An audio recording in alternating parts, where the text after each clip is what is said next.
자, 우리 옆 사람 한번 돌아보면서 인사합니다. 오늘 이렇게 인사합니다. 샬롬 인사합니다. 자, 샬롬이란 뜻은 알고 인사해야 되겠죠? 샬롬이란 말은 전쟁을 다 끝내고 참된 평화가 찾아온 그 상태, 그게 샬롬입니다. 다시 한 번 더 인사합니다. 평안하시지요 하는 의미로 샬롬.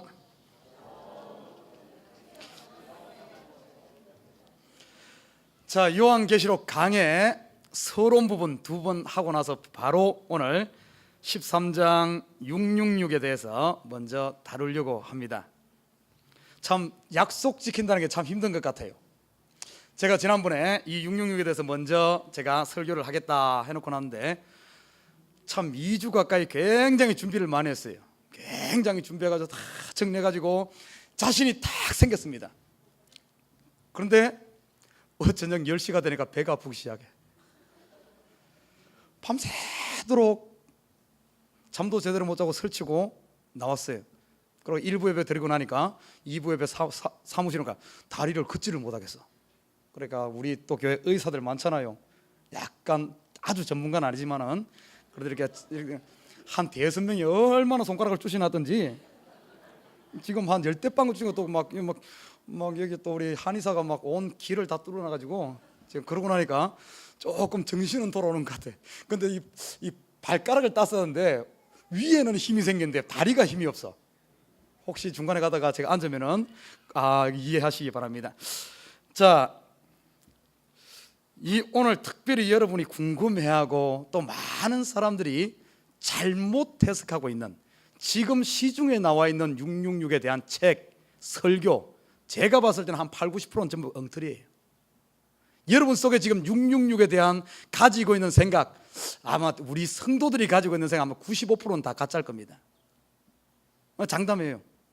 그만큼 이 666에 대해서 오해도 많고 해프닝도 많고 수능터리들이 판을 치는 게 이 시대입니다. 자, 제가 경험한 666 해프닝, 수년 전에 신학을 공부했다는 전도사님 한 분이 우리 교회에 출석을 했습니다. 아주 요한계시록에 대해서 관심을 많이 가지신 분이었어요. 새벽 기도가 딱 끝났는데 저한테 와서 책 한 권을 딱 주시면서 목사님 읽어보세요. 그래요. 책 제목을 보니까 The Last Signal, 마지막 신호라는 이런 책입니다. 제가 그래서 성도가 주는 책인데 안 읽을 수 있어요? 바로 그냥 하루 만에 다 읽었습니다. 아우 재밌어. 꼭 삼류 추리 소설 읽는 것 같습니다. 프리메이슨을 중심한 세계 단일 정부가 앞으로 세계를 지배하는데 그래서 성도들을 핍박한다. EU 공동체가 적 그리스도다. 베리칩이 짐승의 표다. 이런 삼류 소설 같은 이야기를 써놨더라고요. 제가 그래서 너무 이게 좀 내용이 좀 어느 정도 얼토당토해야지 이야기를 되죠. 이야기할 값어치가 없어서 주일 설교 시간에 슬쩍 지나가면서 666에 대해서 잠시 언급을 했습니다. 그렇지만은 그 다음 주부터 교회를 안 나와요. 자, 수년 전에 교회에서 아주 열심히 있는 집사님 한 분이 계셨어요. 이 집사님께서 오바마 대통령이 대통령 되고 나서 오바마 케어 시행하니 어쩌니 하면서 찬반 논쟁이 있을 때 아주 교회에서 열을 내면서 오바마 케어 되면 안 된다고 아주 적극적으로 반대를 하더라고요. 아니, 교회에서 웬 정치적인 이야기를 이렇게 합니까? 그랬더니 하는 말이 오바마 대통령이 저 오바마 케어를 하는 이유는 그 속에 베리칩을 온 미국 전 모두에게 다 심어서 다 지옥 가게 만들려고 하는 사단의 음모에 놀아난다, 이런 이야기를 하더라고요. 그러길래 내가 그 부분에 대해서 잠시 또 언급을 했어요. 잠시 언급을 하면서 그게 아니다 쭉 이야기했더니만은 이분은 바로 제 앞에서 대놓고 목사님, 저는 목사님 말씀이 좋은데 그런데 요즘에 다 알고 있는 베리칩 이것도 모르는 목사님은 시대에 뒤떨어졌어요 하시더라고요. 그러더니만은 그 다음부터 교회를 안 나와. 그러고 나서 들려오는 소식에 의하면은 교회를 아예 안 다닌다는 이런 소식이다. 아니, 그놈의 베리칩이 뭐고 그놈의 바코드가 뭐길래 이렇게 성도들이 목숨 걸고 거기에 그러고 있는지를 도저히 이해를 못하겠어요.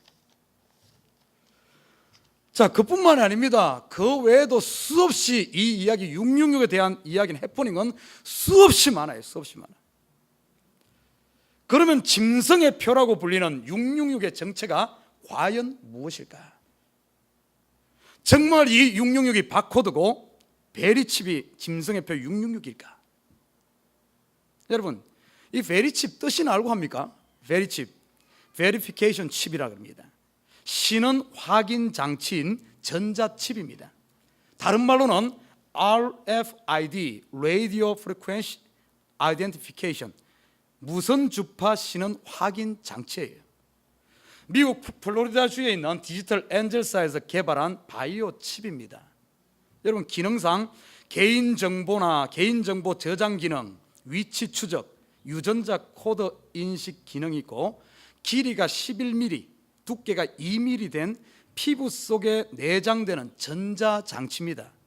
지금 의료용으로 병원에서 사용하고 있어요. 예를 들어 정신적으로 집에 이렇게 길 잃어버리면 못 찾아오는 그런 분들이라든지 정신적 멘탈적인 문제가 있는 사람들에게 그를 보호하기 위해서 이 무슨 이걸 해가지고 잊어버리면 찾아야 되잖아요. 그래서 일부에서 지금도 시행되고 있는 게 바로 이 베리칩입니다.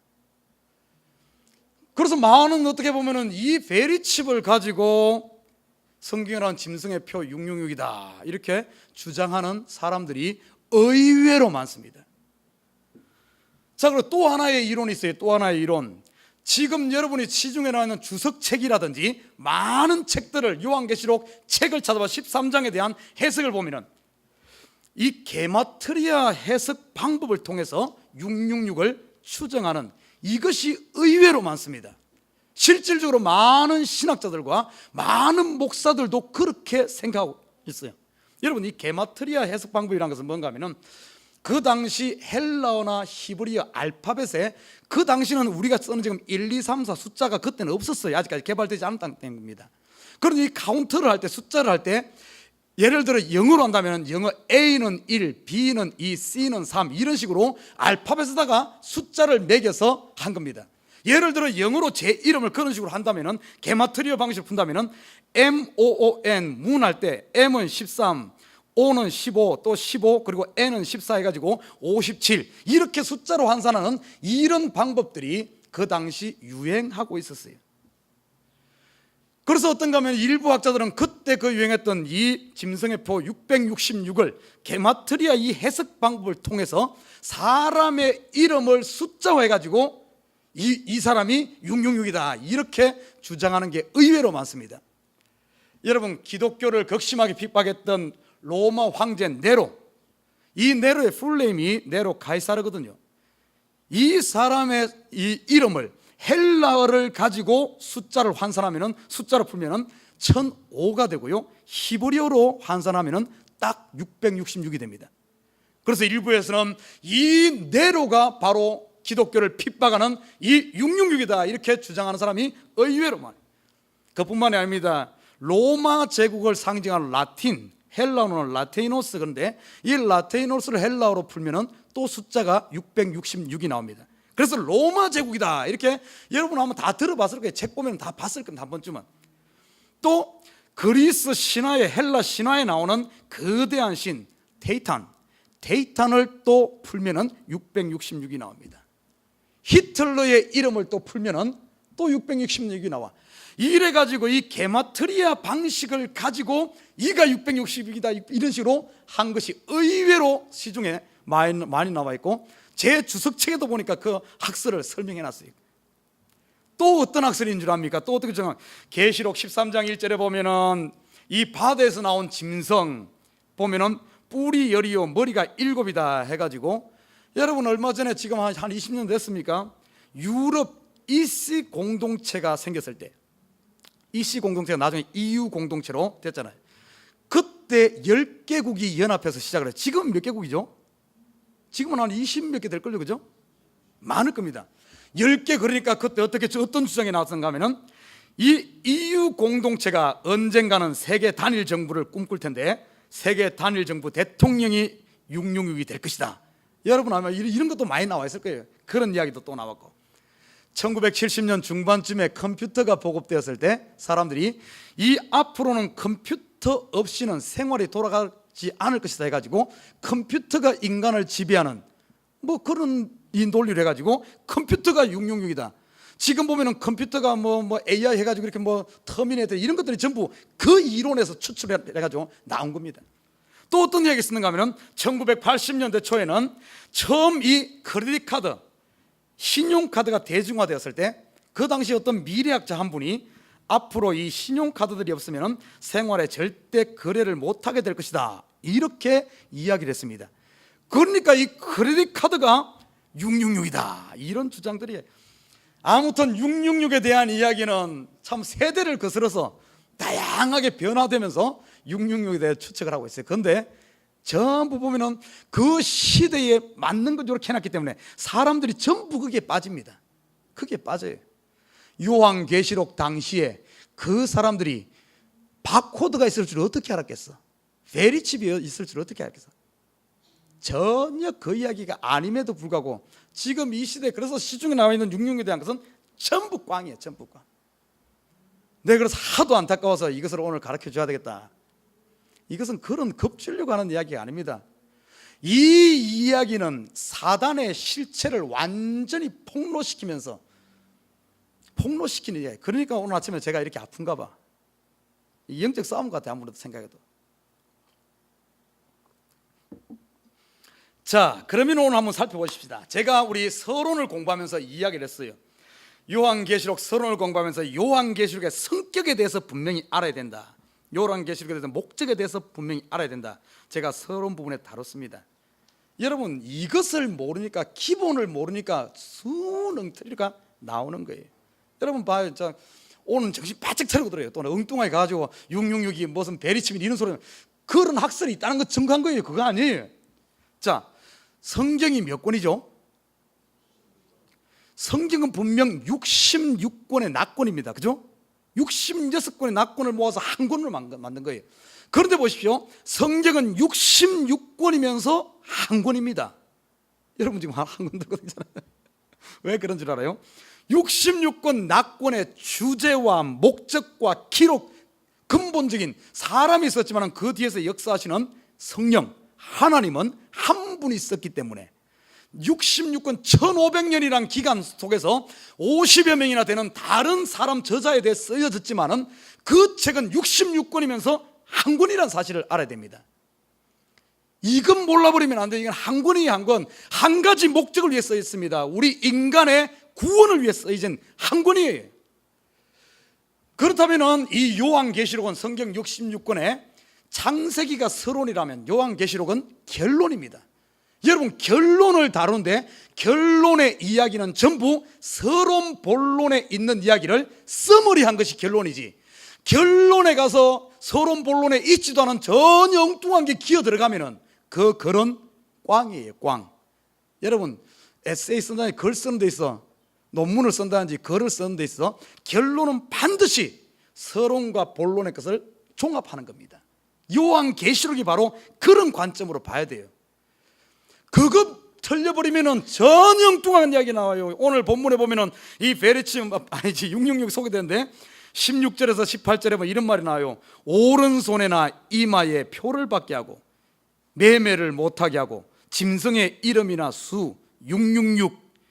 여러분, 여기에 나타난 이 단어, 요 문장만 가지고 해석하다 보면은 전혀 엉뚱한 3살 먹은 어린애도 통하지 않는 그런 해석이 나오는 거예요. 해석이.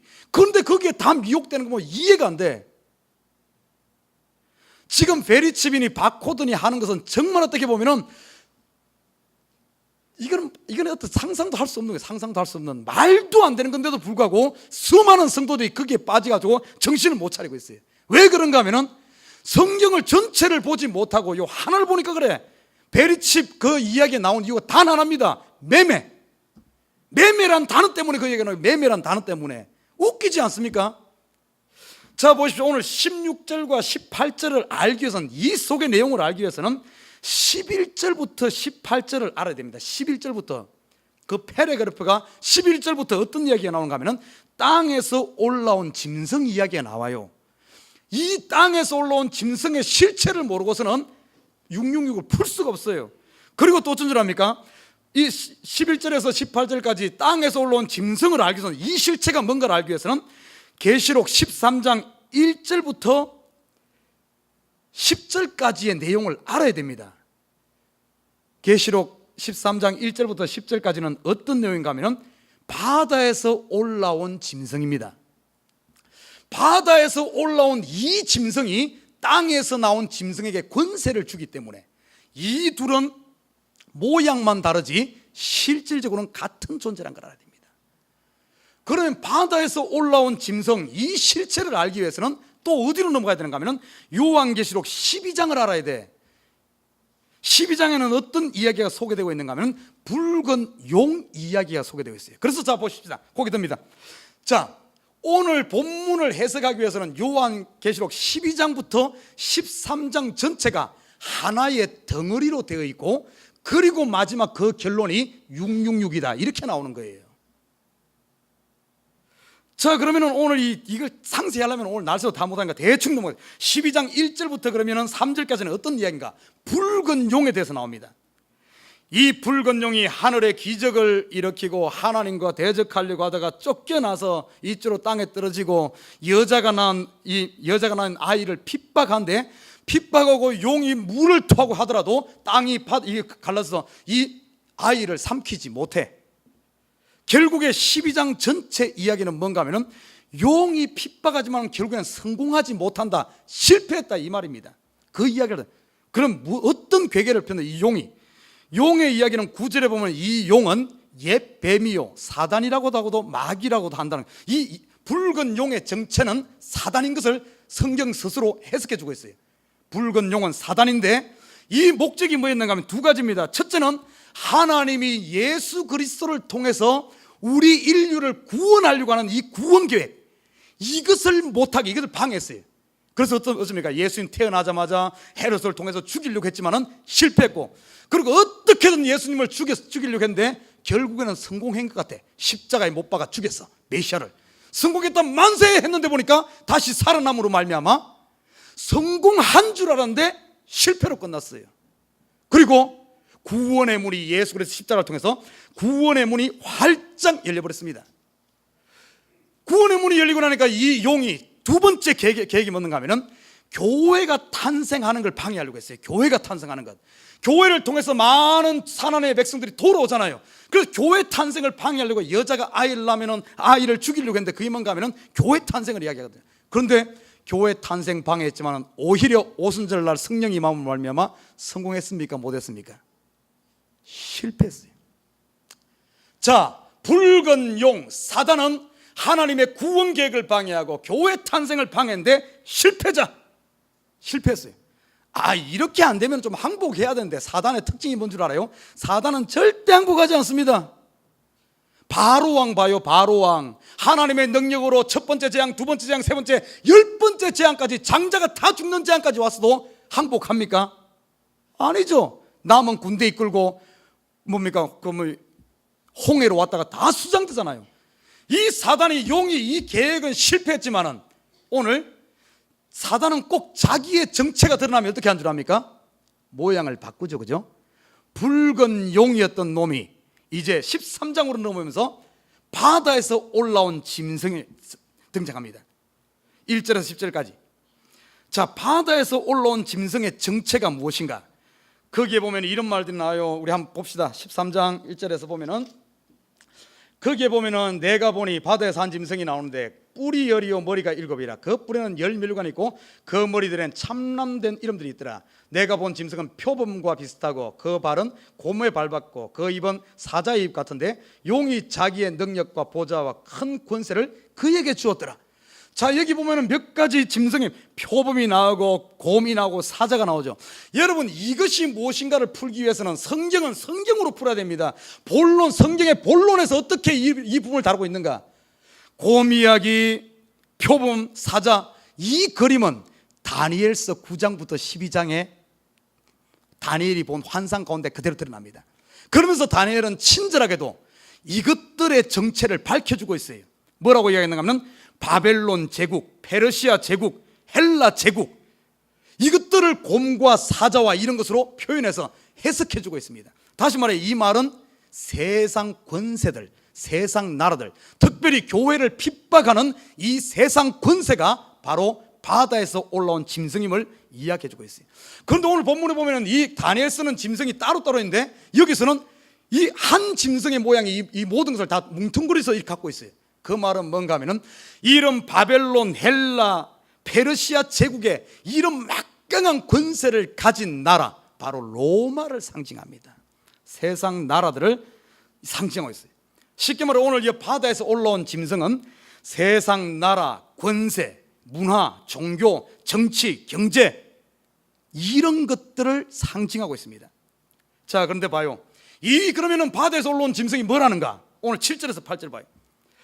13, 7절, 8절 보면 바다에서 올라온 짐승, 이 짐승은 용으로부터 권세를 받은 겁니다.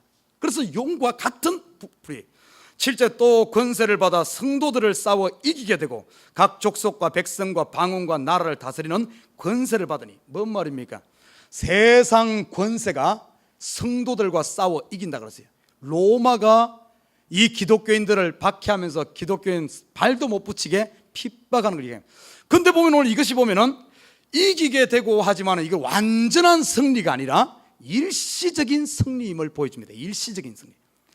얼마든지 지금 세상 권세들, 나라들, 권력으로, 돈으로, 문화로 기독교를 지금 약화시킬 수 있어요. 지금 유럽 봐요. 유럽 얼마나 교회가 약해졌습니까? 문화 때문이거든요. 문화, 정치, 경제, 권세 때문에 약해지잖아요.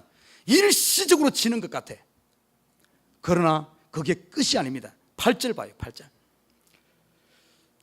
죽임을 당한 어린 양이 생명책에 창세 이후로 농명되지 못하고 이 땅에 사는 자들을 다 짐승에게 경배하리라. 여러분 잘 읽어요. 요 구절 잘못 읽었기 때문에 사람들이 헷갈리는 거예요. 다시 봐요.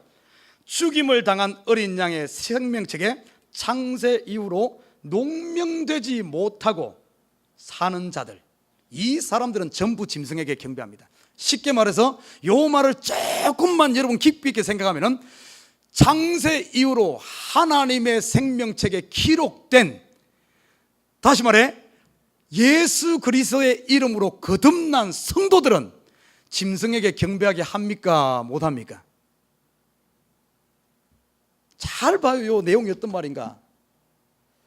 한 번 거듭난 성도들은 이 세상 권세들이, 문화가 아니면 돈이, 이런 세상 것을 가지고 교회 성도들을 어떻게 보면 세상으로 끌고 와서 하나님 섬기는 대신 돈을 섬기게 하려고 하고 세상 이렇게 하려고 하지만은, 그렇게 노력하지만은 어떻게 된다 그랬어요? 믿지 않는 사람들은 다 경배하게 할 수 있지만은 생명책에 기록한 사람들은 경배하지 않는다는 말입니다. 바다 짐승이 그러면은 성도들과 싸워서 이긴 거예요? 진 거예요? 못 이깁니다. 못 이겨요. 믿는 사람들은 절대, 하나님의 인을 받고 하나님의 거듭난 사람들은 세상 권세를 가지고 교회를 깬다 할지라도, 교회가 깨진 것 같고 유럽의 교회가 다 무너진 것 같아도 진짜 하나님의 사람들은 세상으로 가지 않는다는 사실입니다. 못 이겨요. 못 이겨. 그래서 오늘 이 바다에서 나온 짐승도, 용도 실패했지만 이 바다에서 나온 짐승도 성도들을 어떻게든 끌어가려고 했는데 성도들은 끌어가지 못하고 기록되지 않은, 생명체에 기록되지 않은 사람들만 불러다가 마귀에게 갖다 절하게 하고 짐승에게 절하게 해. 그래, 얘는 성도들 입장에 봤을 때는 이 마귀 바다에서 나온 짐승도 실패자예요. 자, 그런다고 해서 이 사단이 포기하느냐? 11절부터 오늘 본문에 돌아옵시다. 여기에 보니까 이제 땅에서 올라온 짐승이 있어. 정체는 뭔가 하면은 11절 봐요. 내가 보매 또 다른 짐승이 땅에서 올라오니 새끼 양같이 두 뿔이 있고 용처럼 말하더라. 잘 봐요. 어떤 의미? 새끼 양 같아. 생긴 것은 새끼 양처럼 생겼어. 근데 말은 어떤 말을 해요? 용의 말을 하는 거예요. 이 말은 뭔가 하면은 생긴 것은 예수 믿는 성도들 같고 목사 같고 교회 같은데 실질적으로 하는 말을 보니까 용의 말을 하는 거예요. 뭘 말합니까? 거짓 선지자, 거짓 목사, 거짓 선생들을 말하는 거예요. 교회 속에 들어와 있는 가짜들을 말합니다. 이것이 14절에 보면 미혹하게 하고 13절에는 뭐라 그런 줄 압니까? 하늘에서 불을 내리는 이적을 행하는 거예요. 하늘에서 불 내리는 사람이 누구죠? 엘리야 아닙니까? 엘리야, 구약의 선지자 엘리야 흉내를 내고 능력 있는 목사 흉내를 내고 가짜 같은 흉내를 내면서 막 기적을 행하는 거예요. 여러분, 그래서 어디 기적 났다가 쫓아다니지 말아요. 이 시대 기적 났다 그러면 이 방송에 나가니까 내가 요 정도로 그치겠어요. 엄청나게 많아요. 이 오늘 보십시오. 이 오늘 이 이야기, 땅에서 올라온 짐승이 어린 양처럼 하면서 기적도 행하고 능력도 행하고 불도 내리고 이러는 게, 불 내린다고 다 하나님의 능력 아니에요. 지팡이가 뱀 된다고 다 하나님의 능력 아닙니다. 애굽 바로 왕의 술사들도 지팡이로 가지고 뱀을 만들었고 나일강도 피로 만들었고 다 했어요.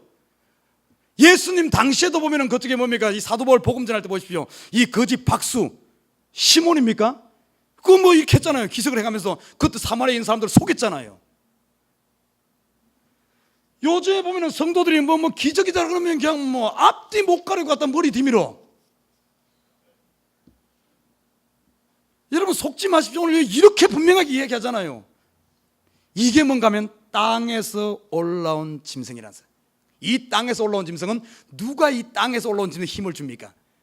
바다에서 올라온 짐승. 바다에서 올라온 짐승은 용이 힘을 권세를 주는 거예요. 쉽게 말해, 여러분 중요한 사실 하나 놓치지 말아요.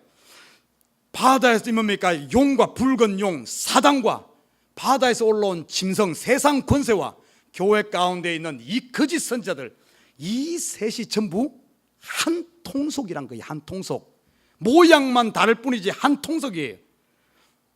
그런데 오늘 보면은 이 사단이 세 가지 모습으로 역사하는 걸 보게 됩니다. 왜 세 가지 모습? 사단은 꼭 하나님 하는 것을 흉내내고 따라합니다. 우리가 하나님 너무 잘 알잖아요. 하나님은 성부 하나님, 성자 하나님, 성령 하나님, 삼위일체 하나님을, 이 사단은 창조 능력이 없어요. 그러니까 창조되어진 하나님을 본받는 거예요. 본받는 게 아니죠. 흉내내면서 거짓말하는 자, 속이면서 이렇게 하는 거예요. 그래서 오늘 본문의 이 세 가지가 전부 12장부터 13장 전체가 한 통속이라는 사실. 자, 그러면 오늘 본문으로 들어가 봅시다. 이걸 왜 이야기하냐? 이것이 안 되고는 전혀 풀 수가 없어요. 전혀 엉뚱한 소리가 나오기 때문에. 자, 16절 오늘 본문을 보면은, 저가 모든 자 곧 작은 자나 큰 자나 부자나 빈궁한 자나 자유한 자나 종들로 그 오른손이나 이마에 표를 받게 하고. 자, 거기 듭니다. 여기에 보면 여러분 성경을 좀 전체를 보고 세부상을 읽을 때는 좀 잘 읽어요. 잘. 여기에 모든 자라 그랬어. 모든 자라 그랬는데 작은 자나 큰 자, 부자, 뭐 6종류의 부류를, 사람을 이야기를 합니다. 이 모든 자 속에 여러분 기억해야 될 게 있어요.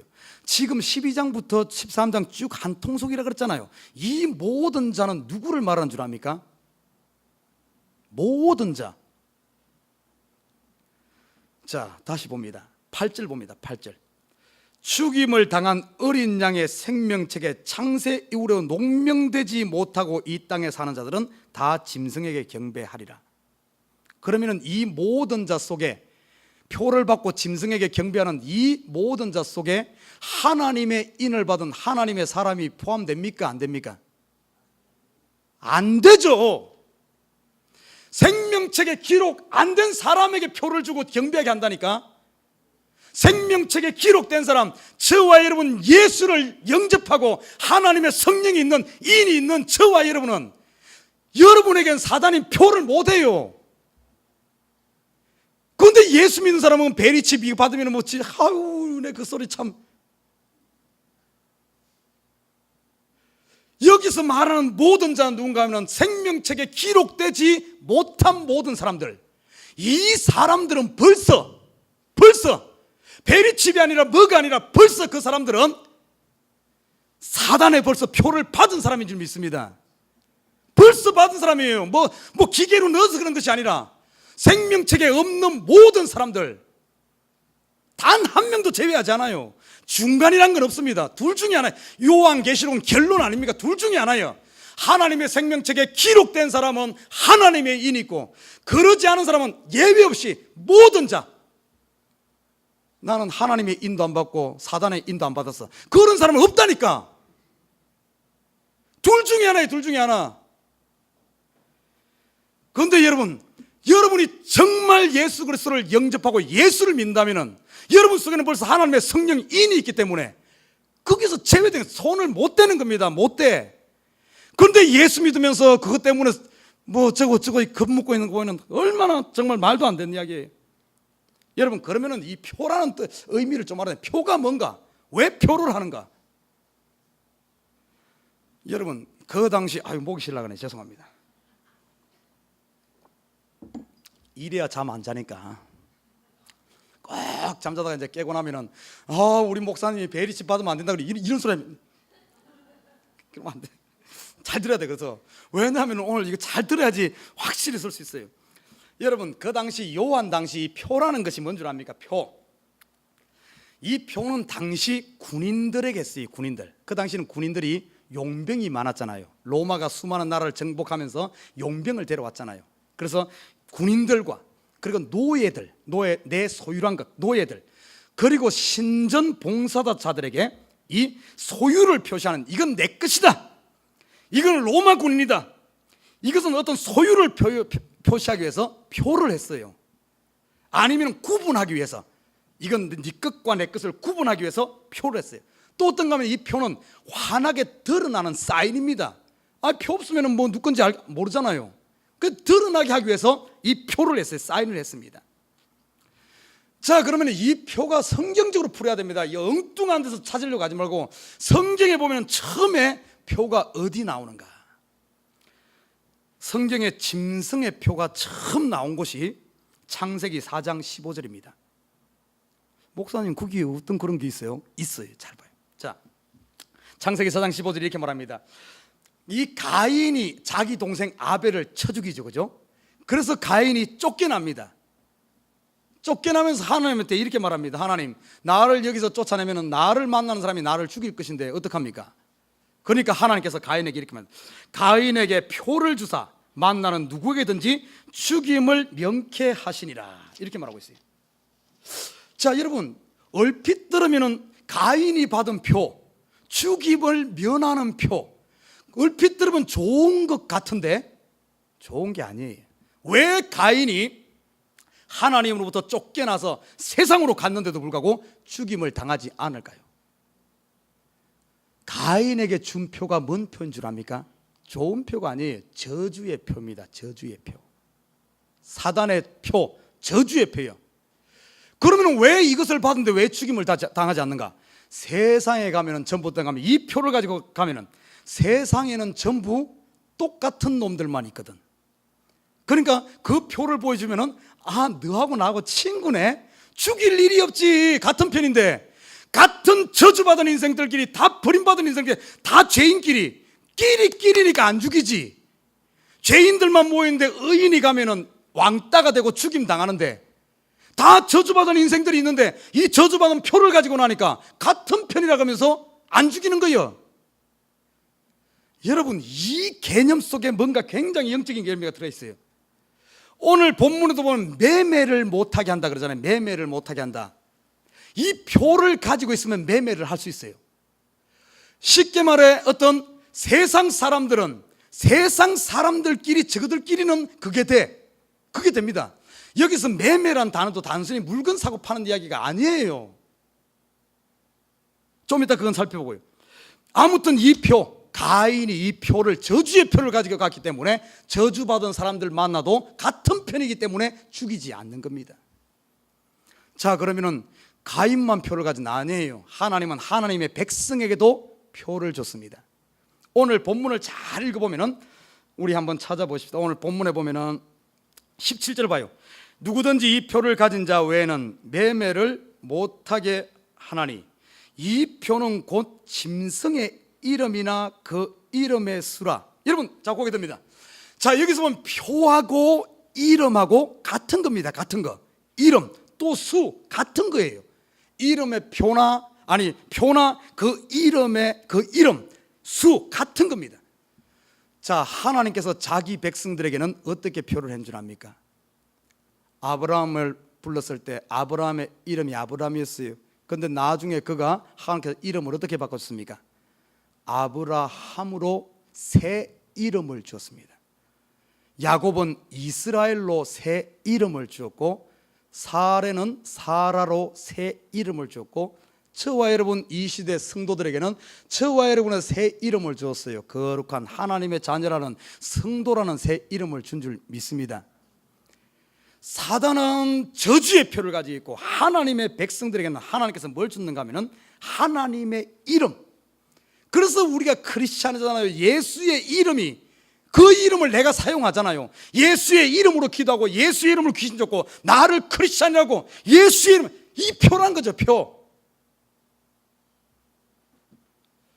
자, 그리고 신약에 넘으면서 또 표 이야기가 나와요. 하나님께서 보면은 에베소 1장 13절에 그 안에서 너희도 진리의 말씀 곧 너희의 구원의 복음을 듣고 그 안에서 또한 믿어 약속의 성령으로 인치심을 받은, 인친다는 것은 표를 한다는 것, 성령을.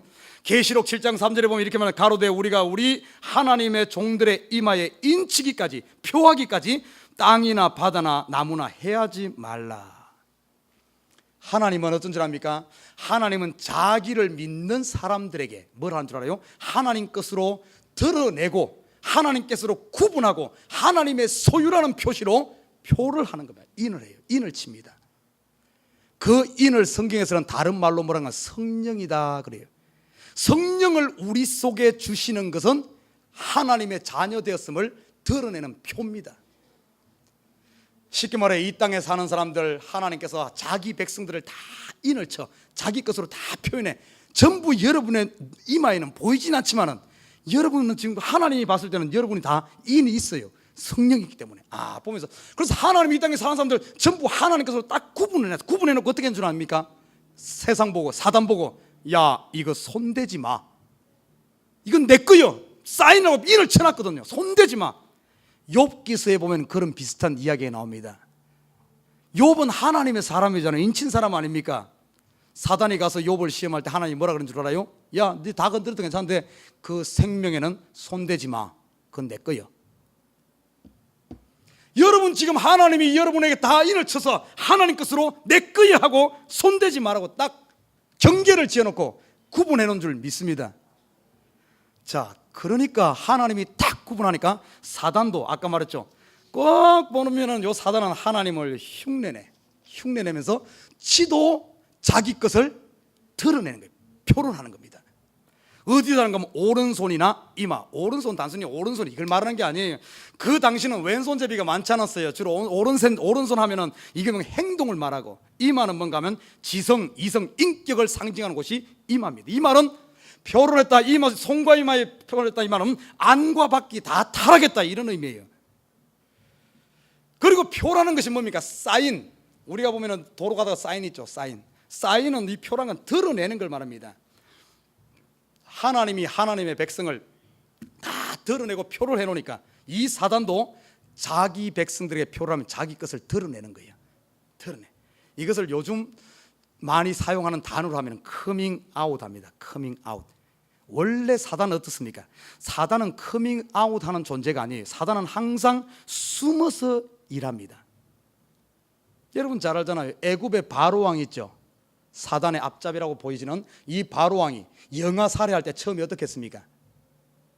산파들을 시켜서 탁 산파들이 가서 애 놓을 때 아파서 뭐 엄마야 뭐 정신 못 차리고 있을 거 아니에요. 거기 가서 아들이거든 그냥 죽여버리고 벌써 그냥 죽어서 태어났다 이렇게 하라 그래요. 비밀리에 하려고 합니다. 그러다가 나중에 가서는 어쩝니까? 커밍아웃 하죠. 그냥 공공연하게 남자에 태어나면 그냥 날강에 던져라.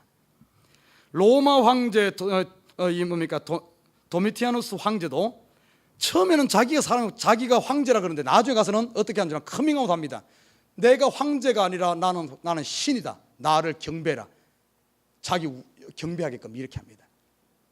여러분 느부갓네살 왕도 그래요. 나중에 가면 커밍아웃 하잖아요. 자기를 위해 신상을 만들고 거기에 절하게 하잖아요. 요즘 이 시대 보십시오. 예전에는 거짓 선지자들 가짜들이 교회에서 활동할 때 자기 자신을 숨기고 합니다. 그죠? 숨겨. 근데 요즘에는 어째요? 안 숨깁니다. 나 신천지다. 아예 신천지라는 간판을 크게 걸어놓고 길거리마다 신천지라는 띠를 띠고 사천도하러 다녀. 요즘에 이단들이 숨기는 거 봤어요? 자랑하고 다닙니다. 커밍아웃 다 했어요. 그뿐만이 아닙니다. 옛날에 동성애 뭐 이런 그러면 사람들이 부끄러워서 어떻게 말했어요?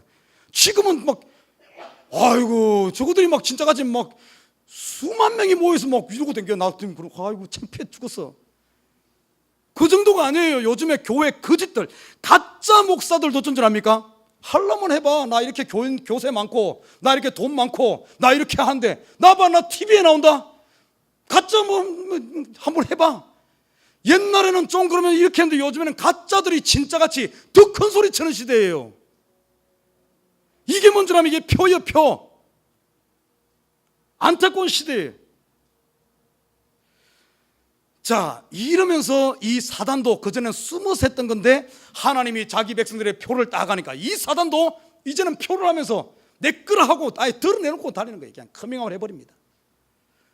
지금 남의 이야기가 아니라 마지막 때 이야기가 아닙니다. 지금 이 시대 이야기예요, 바로. 자, 그러면서 보아요. 이 표라는 것이 소유, 드러나고 보여주는 걸 이걸 말하거든요. 자, 그러면서 17절을 봐요. 자, 이마에나 표를 받게 하고 누구든지 이 표를 가진 자 외에는 매매를 못하게 하니 이 표는 곧 짐승의 이름이나 그 이름의 수라. 자, 참 내 이것을 보면 내가 준비하면서 웃었어요. 여러분, 여기서 말하는 매매가 그냥 단순히 우리 정상적인 상거래하는 그 매매인 줄 압니까? 왜 성경을 그렇게 해석하는지 모르겠어요. 성경에 좀 요한계시록은 특별히 상징과 환상과 묵시로 기록됐다 그랬잖아요. 그냥 매매라 그러니까 아, 상거래에 사용되는 거구나. 그리고 크레딧 카드니 뭐 바코드니 뭐 이런 소리가 나오는 거예요. 여기서 말하는 매매란 그런 의미가 아니에요. 성경에 매매란 단어를 사용한 곳이 크게 두 개가 나옵니다. 첫 번째는 요한복음 2장 13절에서 25절에 보면은 성전에서 비둘기 파는 자들, 돈 바꾸는 자들, 예수님이 가서 다 성전 청소하면서 다 엎어버렸습니다. 그 사람들이 정상적인 상거래 활동했기 때문에 그렇습니까? 아니에요.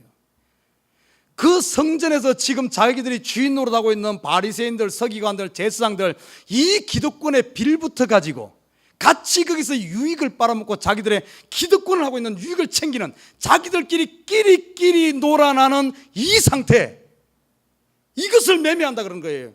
요한계시록에도 보면은 18장 11절부터 보면은 큰성 바벨론이 무너질 때 거기에 장사했던 모든 상고들이 전부 울며 함께 통곡하는 거예요. 그 이야기가 소개됩니다. 그 이야기가 단순히 전 뭐 장사했고 팔아먹을 게 없어 그 소리가 아니에요. 그 큰 음녀 죄악된 세상, 거기에 같이 빌붙어서 함께 짝짝꿍 되어서 살던 이 상태를 뭐라고 표현하는가 하면 매매한다 이렇게 표현하는 겁니다. 오늘 다시 읽어봐요. 그 개념을. 누구든지 이 표를 가진 자 외에는 매매를 못하게 하니. 여러분 지금 이 짐승의 표 있어요 없어요? 없지. 여러분은 없기 때문에 세상에 가서 세상 것을 쫓아가도 처음에는 재밌을 것 같은데 가보면은 어째 매매가 돼 안 돼? 안 돼. 재미가 없어. 혹시 여기 우리 교회 지금 술 좋아하시는 분들 꽤 있죠? 있을 거야. 다들 좋아하는 건 남자들 보니까 술 이야기하는 거 얼굴이 막 자던 잠이 확 깨는 것 같아. 자, 뭐 술 한 잔씩 할 수도 있죠. 뭐 그거 갖고 뭐 그러겠어요. 그러나 여러분, 술을 먹으면 먹을수록 입에 달고 막 입에 막 타라. 여러분, 혹시 그런 분 계신다면은 틀림없이 짐승의 표를 가진 사람일 수가 있어요. 근데 남들 술 마시고 해서 술 그 기분도 있고 이래가지고 야 나도 기분 좋아서 한번 탁 마셨어. 다 마실 때는 맛있는 것 같아서 그래서 막 술 한 잔 들어가면 막 이야기도 하고 막 재밌잖아요. 그런데 다 끝나고 나니까 먹고 나니까 그 끝나고 나니까 허전해. 술이 달고 더 행복 줄 알았는데 행복하지 않아. 에이 괜히 먹었네. 아이 속만 쓰리네. 에이 다음에 안 먹어야지. 그런데 또 그 상황 되면 되나? 또 먹는데 또 그래. 그런다면은 여러분 왜 그게 안 맞는 줄 알아요? 오늘 본문에 이야기했잖아요. 매매가 안 돼. 그 사람들하고 매매가 안 돼. 거래가 안 돼. 여러분 혹시 자꾸 후회되고 맨날 죄 짓는데 쫓아다니면서 했는데도 자꾸 후회되고 그렇습니까? 이유가 뭔 줄 알아요? 그 당연한 거예요. 매매가 안 되니까 때문에 그래.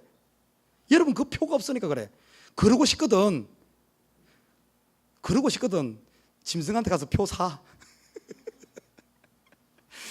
그거 없으면 매매가 안 돼요. 여러분, 우리가 때로는 보면 쾌락에 빠질 수가 있어요. 재밌는 거에 빠지고 유혹될 수 있습니다. 그런 어떻습니까? 정말 빠지고 함께 있을 때는 그게 뭔가 그럴 때는 참 그것이 행복하고 좋을 것 같은데 그 순간밖에 안 돼. 그 지나고 나면은 후회가 되고 마음이 괴로워. 이게 왜 그런 줄 알아요?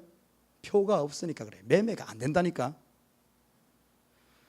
혹시 여러분 가운데 돈 버는 재미로 살고 있는 사람 있습니까? 의심해 봐야 된다니까. 짐승에 표 받지 않았는가?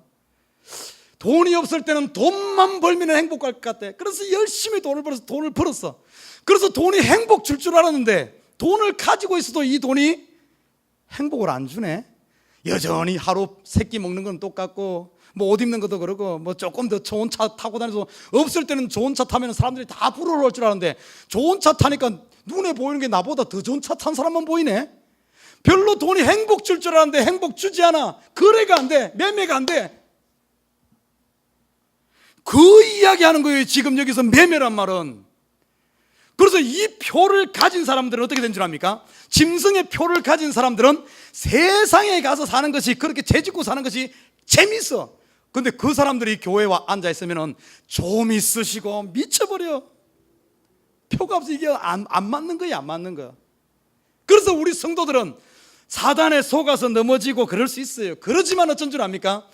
거기서 영원한 행복 찾지 못하고 거기서 일시적일 뿐이에요. 그게 이유가 여기 정해져 있잖아요. 매매를 못하게 하니까 그래. 매매를 못하게 하니까. 자, 보십시다. 자, 이게 매매까지 했어요. 이제 앞으로는 매매 이야기할 때 그런 소리 하지 말아요. 무슨 다 돈거래 뭐 이런 소리. 그게 아니에요. 지금 지금 그런 이야기. 자, 그러면 마지막, 자 18절 보십시다. 지혜가 여기 있으니 총명 있는 자는 그 짐승의 수를 세어보라. 그 수는 사람의 수니 666이니라. 자, 보십시다. 지혜가 여기 있으니 총명 있는 자는 세어보라. 이 말은 지금 누구한테 하는 말이에요? 누구한테 말해요? 성도들한테 하는 말이에요. 성도들한테. 지금 저와 여러분에게, 야, 너희는 지혜로운 사람 아니냐? 너희는 총명 있는 사람 아니냐? 세상 사람 보고 지혜 있다, 세상 사람도 보고 총명 있다 말하잖아요. 지금 이 부분은 결론을 이야기하는 겁니다. 너희 지혜 있으니까 한번, 총명 있는 사람은 한번 세어보라.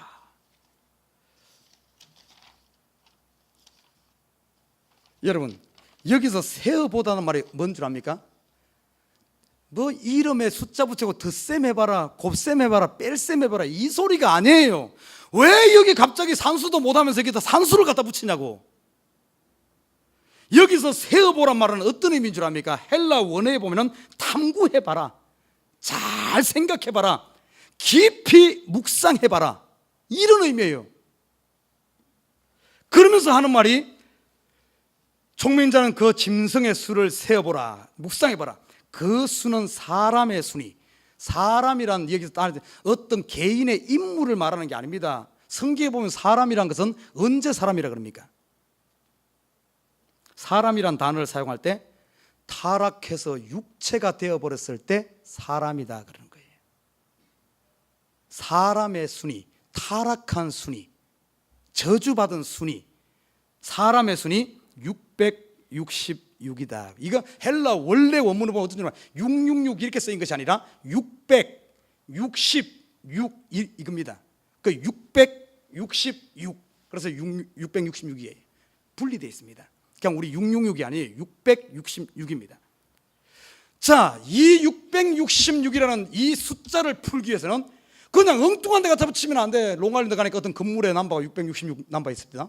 그런 거 아니에요. 600. 이걸 풀려면 어디로, 성경에서 풀어야죠. 왜? 요한계시록은 결론의 책이니까 서론과 뭡니까 본론에서 어떻게 이것을 이야기하고 있는가, 그걸 찾아내야 되는 거예요. 그러면 아는 거예요.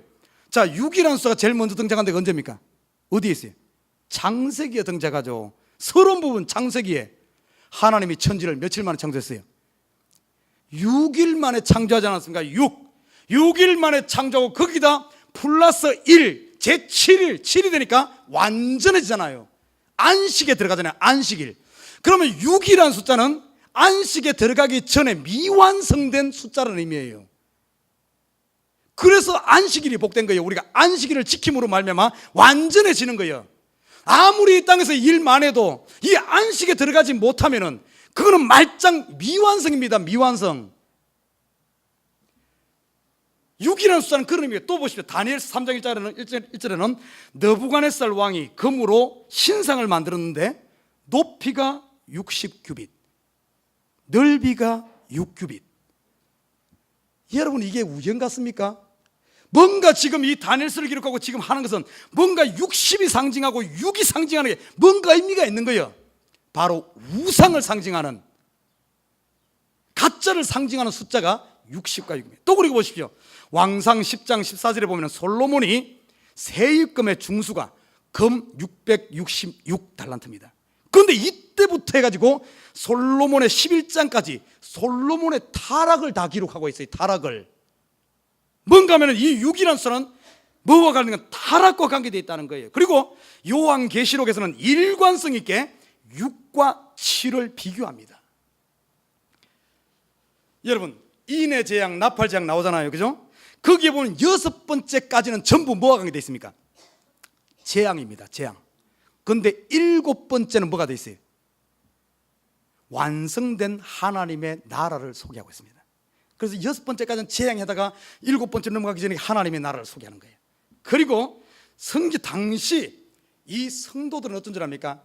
7이라는 숫자는 완전수로 생각했어요. 완전수. 그래서 성부, 성자, 성령, 이 7이 세기부터 777이 하나님을 상징하는 수였습니다. 그래서 7은 완성을 이야기하기 때문에 요한계시록에 보면은 7이라는 숫자가 엄청나게 많이 나오죠. 여러분 보십시오. 7교회, 7영, 7인, 7나팔, 7대접. 요한계시록에 보면 7이라는 숫자가 54회가 나옵니다. 왜 그러겠어요? 요한계시록에 지금 완성 아닙니까? 모든 것의 완성. 그래서 7이란, 의도적으로 7이라는 숫자를, 상징적인 수를 갖다 놓고 뭐라는가 하면 완전한, 완전을 이야기하는 게 7입니다. 그 당시 성도들이라면 전부 어떻게 생각했는지 하면 7 하면 완성, 777 하나님. 자, 그런데 보십시다. 6은 무엇을 상징하는 줄 압니까? 6. 말했듯이 미완성이란 거예요. 60도 그러고 우상, 그리고 666 타락, 전부 이 666은 뭘 이야기하고자 하는가 하면 사단의 타락과 미완성을 이야기하는 겁니다. 자, 참 재밌어요. 오늘 본문에 보시죠. 오늘 전체를 한번 살펴봐요. 자, 오늘 요 마지막 666은 결론이라니까요. 12장과 13장의 마지막 결론을 딱 한마디로 정리한 거예요. 12장에서 용의 세력들, 결국에는 교회를 핍박하고 예수 그리스도의 구원을 못하게 하려고 했지만은 실패자였습니다. 그가 바다 짐승에게 능력을 줘서 세상 권세로 교회 성도들을 무너뜨리려고 했지만은 실패했습니다. 그것도 안 돼서 땅에 나온 짐승, 교회의 거짓 선지자, 거짓 목사들을 통해서 성도들을 넘어뜨리려고 하고 커밍아웃하고 가짜가 진짜 노릇하고 하지만은 실패했습니다. 그러면서 결론을 딱 내리는 거예요. 오늘 보십시오. 18절 다시 봐요. 지혜가 여기 있으니 총명이 있는 자는 그 짐승의 수를 세어보라. 그 수는 사람의 수니 666이니라. 왜 여기다가 그냥 쭉 용, 짐승, 바다 짐승, 땅 짐승 하다가 왜 마지막 결론을 숫자로 마감을 했을까요? 숫자로 마감했을까요? 여러분, 수라는 것이 뭔 줄 압니까? 우리가 최고를 나타낼 때 어떻게 표현하죠? 넘버 1. 야, 축구 선수를 등에다 백넘버 딱 붙이고 넘버를 붙이죠, 그죠? 뭔가 하면 수로 표현하는 것은 가장 인상적이고 가장 기억하기 쉽고 가장 확실하게 어떤 심볼이 되어지는 것이 수입니다. 이 666이라는 이 숫자는 뭘 하는가 하면은 너희들 지금 로마와 같은 이런 어떤 세력들, 세상 권세, 세상 어떤 이런 것들이 너희들 유혹하지, 세상으로 가고 싶지, 힘들지. 그럴 때마다 뭘 기억해야 되는 줄 압니까? 아, 세상이 유혹하는 저 결과는 666, 결국에는 미완성이구나. 저것이 행복 주지 않는구나. 교회에서 가짜가 나타나서 막 진짜 노다가며 하면은 목사인 저도 때로는 시험 엉터리가 막 옆에서 막 부흥하는데 이 시대 참 교회들은 얼마나 힘들게 합니까? 그는 가짜들은 막 이렇게 하면은 진짜가 나도 아이고 세상 방법 돈 갖다가 투자하고 사람들 막 이렇게 세일즈하듯이 해가지고 나도 빨리 붕치는 그런 유혹이 안 있겠어요. 그럴 때마다 야, 그 결과가 뭔 줄 아냐? 교회 하늘 높은 건물을 짓는다고 할지라도 땅을 산다 할지라도 아무리 많이 한다 할지라도 결과는 뭔 줄 아냐? 하나님에 도달하지 못하는 미완성이다. 저거는 실패자다. 그 끝은 실패다 하는 것을 보여주기 위해서 확실하게 각인시키기 위해서 숫자 표현한 겁니다. 666 미완성, 결코 이루지 못하는, 결코 행복 주지 못하는, 결코 승리하지 못하는 수, 그게 바로 사단의 정체인 줄 믿습니다. 세상의 정체예요. 가짜의 정체가 뭔가 하면 결코 승리하지 못하는, 결코 완전에 이르지 못하는 수 6이란 거예요. 666이란 거예요. 그러면 성도는 뭐예요? 성도를 표현한 수가 성경에 있습니다. 요한계시록은 두 가지 수로 정해요. 사단의 실패자, 영원한 실패자, 영원히 끝이 없는 그 영원한 불못으로 고통받는 666과 영원한 천국에서 누리는 성도를 표현한 숫자 몇 가지가 나옵니다. 14만 4천, 완전하게 구원한 하나님의 백성, 그리고 10이라는 숫자, 24라는 숫자, 그리고 7이라는 숫자. 이 숫자는 우리 성도들을 향한 수요, 사단의 수는 666인 줄 믿습니다. 그러면 이 사단의 결국이 어떻게 되는 줄 압니까? 우리 결과 하나만 우리 보고 마칩시다. 이 사단의 결국은 요한계시록 14장 봅니다.